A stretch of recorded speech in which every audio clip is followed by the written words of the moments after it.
Hi, today I'm going to show you how you can make a legal page on your Shopify store.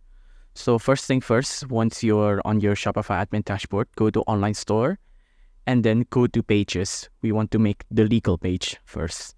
So once here, click on this add page and I'm going to name this legal and the content will be legal stuff or something like that.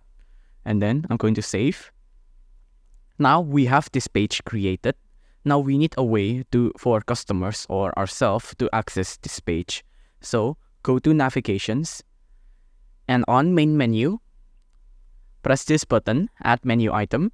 I'm going to call this legal.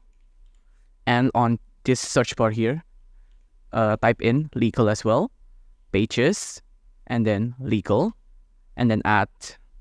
Once added, press save. And then let's go to themes. On themes, go to customize.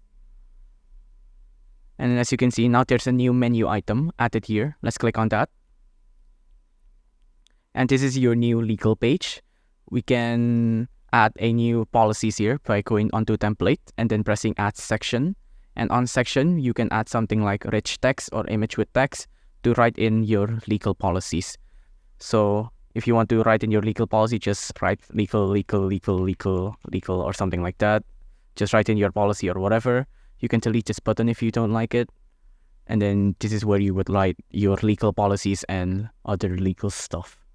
So that is how you add a legal page onto your Shopify store.